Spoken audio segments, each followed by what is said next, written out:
So I wanted to get your first take on this. Are you surprised that Matt Gaetz withdrew this early? What are your thoughts? I'm actually kind of not surprised. I am not surprised at the composition. There were just four senators who were just going to say no matter what. I think that we have to remember that we didn't win as big a Senate majority as maybe we could have. I mean, we came very close in 3 other states, and if we had 56, it'd be a lot different than it is with 53. I mean, honestly, it's you could count on every single Democrat senator to vote no on somebody on Gaetz, and then you just lose 4, and that's it. And he can do all he wants, but at the end of the day, if you've got kind of a Romney clone in Utah with this new guy Curtis, you got McConnell who just can't stand him, and then you've got Collins and Murkowski. It's just, I mean, what are you going to do? Like you have to grapple with reality and go with somebody who they're at least open to, and it's disappointing, but I think that that's just reality. Okay, so let me ask you this. When you say disappointing, is Matt Gaetz the kind of guy that you would want as the attorney general just based on these allegations and his behavior? I guess that's my question. I mean, first off, I get very skeptical of it seems like every single candidate we put forward gets allegations like this. I mean, go back to Brett Kavanaugh and, the absolute ludicrous nature of those allegations. I mean, and you have an FBI investigation that shouldn't leak, but the contents of which do seem to leak, despite the fact that the FBI doesn't bring charges. And then this Hegseth thing, again, also looks very, very suspicious because you've got a case that was closed, no charges ever brought, and yet some of these salacious details come to light 4 years later. This just keeps seeming to happen with Republican candidates. And so I have a default position of skepticism until I see something substantial. So that's my view as to the first part. And then I guess the second thing is I strongly look at, my view is that President Trump should get his nominees. The Department of Justice rebelling against President Trump and launching basically an internal coup against him was the primary problem he dealt with during the entire 4 years of the first administration. So even if Gaetz is not the person I would have chosen, if I were the president selecting my attorney general, I have a very strong view that the president should get the person he wants to be his attorney general. So that's why it's disappointing. Sure, certainly he has his right to do that and to pick who he wants. I certainly agree with you there. And listen, I'll be the first one to admit, Will, I'm not pro-Trump. I'm anti-Trump. I don't like the man. I didn't vote for him. With that being said, you're right. He does have the right. He was the elected as the president. So I'm with you on that one. I guess when I hear from you had mentioned Pete Hegseth, when I hear just about character, not necessarily breaking the law, but about character, and then he pays this woman off. And I understand not everybody that commits a crime or did anything wrong, sometimes they do pay people off because they just want the story to go away. I understand that. But with that being said, isn't there a little bit of a credibility issue there when he claims he didn't do anything wrong? I read parts of the police report that CNN obtained. It's pretty bad, but you're right. He wasn't convicted of anything. He wasn't even charged with anything. So you're right about that. But then he pays her off. And I'm thinking to myself, and this is just me, Will, the way I think, I guess, is if somebody is making up lies about me, I'm going to go after them in the courts for defamation. He never did that. Instead, he just threw money at her. Does that concern you at all? No, I mean, it's sensible given the context of the time. I mean, this is the peak of Me Too. He's got a job and a family to support. I don't begrudge him for, signing basically getting a settlement that included an NDA and saying, it is, regardless of the truth of this allegation, I would rather the world in which I am down 50 grand or whatever, and this person is prohibited from talking or speaking about this at all in the future, is better than the world where I have to win a defamation case against them. And because speaking as a lawyer and someone who understands defamation law, it is the least plaintiff-friendly area of law in the United States in terms of civil litigation, given New York Times v. Sullivan and a number of other cases that put an incredibly high burden on plaintiffs. So if you're saying well, I just bring a defamation suit, it's like, well, can I absolutely 100% prove that she is lying? No, then probably a bad idea. So, and then given that, what he stands to lose as someone who is in his position, I don't begrudge him settling the case.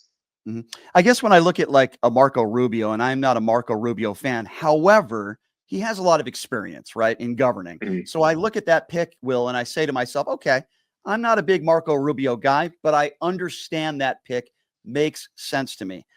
I look at somebody like Pete Hegseth, who I understand he served this country, and I respect anybody who serves this country honorably, but he's a weekend anchor at Fox News. He doesn't want women serving on the battlefield, which I find a little bit bizarre. And yes, I agree with everything you said from a legal standpoint, of course, Mhm. but he still has a checkered history as far as womanizing and cheating. And I'm not saying that should be a reason why you don't appoint somebody to a certain position, but I guess for me, it's just like a character thing. Doesn't seem like he has a guy of higher moral compass, I guess, for lack of a better term. So what would you say to somebody like me who feels that way? I mean, so I start with, if the American people really cared deeply about this, they wouldn't have elected a guy who just has 3 marriages to his own name, but they did. The Mhm. alternative in this instance was a vice presidential candidate who beat his, has credible allegations of slapping his then girlfriend a decade ago. I mean, we are, I think, this is a 25-year-old argument that I think has been settled in the opposite direction. I think we're to the point as a country where we're very outcome driven in terms of what we want.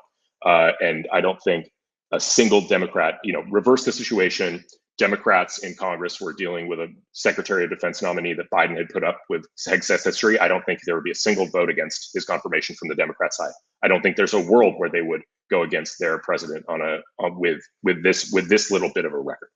And then in terms of, that's just, kind of a substantive comparison, but normatively, I look at a guy like Hegseth and I say, the DOD's been wasting a huge amount of money, and I'm tired of these former generals who were previously on the board of defense contractors being the Secretary of Defense. I think there's a foundational revolving door problem going on at the Department of Defense, where you have this consistent situation where, 4-star generals get kind of underpaid while they're in service, but they make that up by going back and making all that money back, serving on the board of directors in the private sector.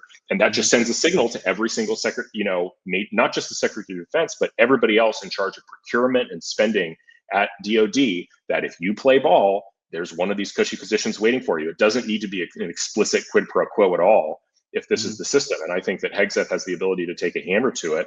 And I think the fact that he's not of the essentially the Pentagon brass, the Pentagon elite, is a huge feather in his cap, because boy, do we need reform at the Pentagon. It's an absolute mess. We spend so much money, and it seems pretty obvious that if tomorrow they had to wake up and defend Taiwan, they wouldn't be able to do it, for example. And I think I've just read enough books about Pentagon graft. I mean, stuff like the Fat Leonard scandal in the Navy. I mean, if you really want to look at the state of morals and ethics in the current United States military, go read about the Fat Leonard scandal in the Navy, where it turned out huge numbers of starred generals were taking and 3 Michelin star dinners from a defense contractor in Southeast Asia, and it went on for like 2 decades. That's horrible. That's absolutely horrible. And I don't doubt anything that you're saying. With that being said, what are your thoughts on his beliefs that he doesn't think that women should serve on the battlefield? Because I think that's outrageous, in my opinion. I think that's perfectly sensible. I think there's plenty of roles for women in the military that don't involve being anywhere near the battlefield. In terms of they shouldn't be part of combat units, they shouldn't be on submarines. It just seems quite obvious that the consequences to unit cohesion are substantial. The consequences to, especially potential lowering of physical standards, I don't think that's necessary at all. And I think there's, the tip of the spear, especially in places like the Navy or the Marines or something like that, is so small in terms of when you talk about actual combat units. It's not a substantial amount of the force. And there's tons of roles for women to be in the military, and that doesn't even, they really want to, be dropping bombs in the battlefield, go be in the Air Force. There's no problem there. But ground forces in the military, no. Yeah. Let me ask you something to that. Well, what if the physical standards weren't lowered, but they were the same standard for men or women? If you're female and you pass that same standard that a man has to pass, then why not allow them on I guess that's my question. I mean, I think the fundamental dynamics between men and women generally, in terms of creating internal drama within a combat unit, probably militate against that even then. All right. I mean, I guess perhaps that's why I want you on, though, to hear your thoughts on these issues, even though we might not